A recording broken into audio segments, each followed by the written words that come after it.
So recently, as everybody knows, or maybe you don't because this isn't the kind of news you pay attention to, but Tucker Carlson decided to interview, noted white nationalist Nick Fuentes on his show. And that blew up into a whole big thing, right? MAGA furious, MAGA excited, because they're kind of torn between, wow, we don't like that guy and he doesn't represent us, versus, yeah, this guy is a good guy. The fact that Carlson interviewed Fuentes in and of itself is just dumb. Like, there was no reason to. Nick Fuentes is not a newsmaker. He's only a newsmaker right now because you made him a newsmaker. It's kind of like when you make a reality TV show about a nobody and then they become famous only because you tried to make them famous. That's what gets me about the whole Nick Fuentes thing.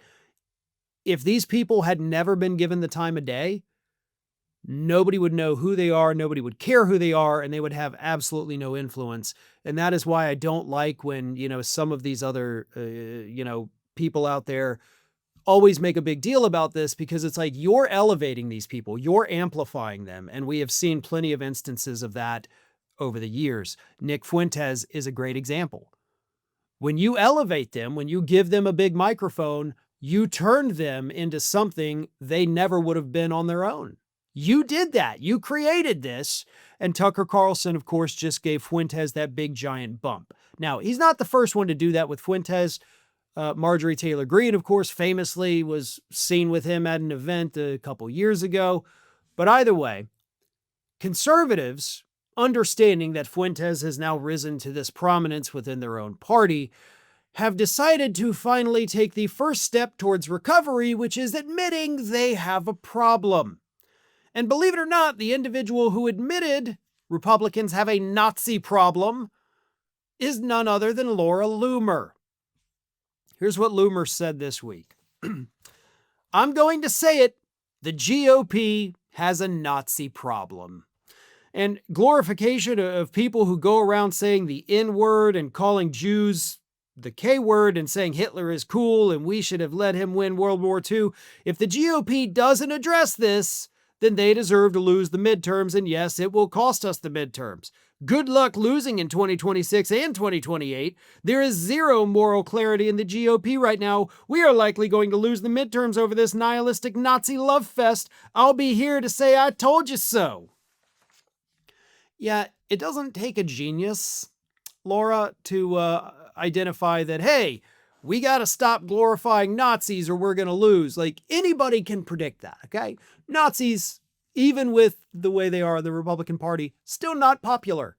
So any party that embraces them will lose. You're not acting like, I told you so, okay? Because everybody could have told you so. 5-year-olds could tell you that. So again, you're not some great, political prognosticator. You're just somebody that understands basic human decency to a degree. You don't practice it, but you understand it. But here's the thing. Fuentes is a symptom of a disease that has been festering in the Republican Party for over 40 years. Fuentes didn't bring this white nationalism or Nazism or whatever it is to the Republican Party. The difference is when Donald Trump came about, descending upon that golden escalator in 2015, he put it out in the open. He didn't invent racism. He wasn't the first racist in the Republican Party, but by God, he made the racists no longer afraid to hide their racist views. Because before Trump came along, what we had was more subtlety with the Republicans and their racism. We had coded language. I mean, why do you think that Ronald Reagan went down to Mississippi and talked about all these lazy, good-for-nothing welfare queens, right?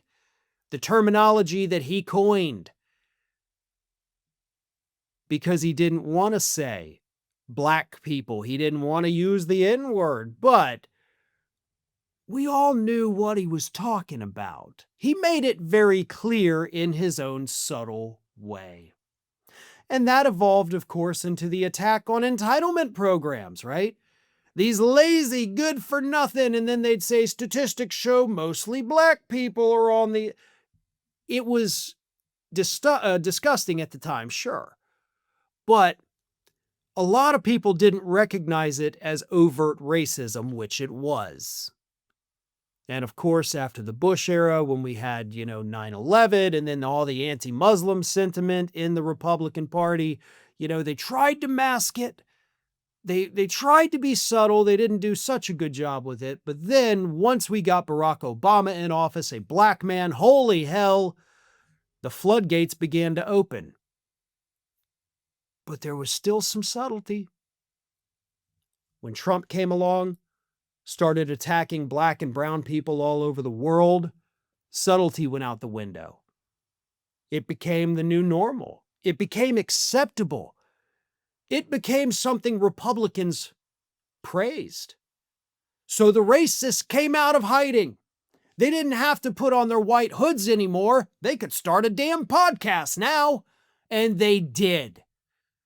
Fuentes is just a symptom of a decades-long racism problem inside the Republican Party. So for people like Laura Loomer to say, we got a Nazi problem today, no. You've had a Nazi problem for 50 years. You guys just weren't smart enough to recognize it because you also got sucked into the subtlety, and a lot of you, not Loomer because she wasn't around, but a lot of them were some of the people pushing the subtlety because they didn't want to say it out loud. Hey everyone, we are maybe just days away from hitting 1 million subscribers. Fewer than 15,000 subscribers to go at this point, and we need your help. If you are not already subscribed to the channel, please do so, and tell your friends. If you have progressive-minded individuals in your life that are not subscribed to Fair and Balanced, please send them a link, send them a video, let them see what it's all about, and encourage them to subscribe. We are hoping to hit that 1 million mark before the end of this year, but I think we can do it even quicker than that. So again, if you're not already subscribed, please do so. And don't forget to share the channel with your friends. And as always, like and comment on the videos.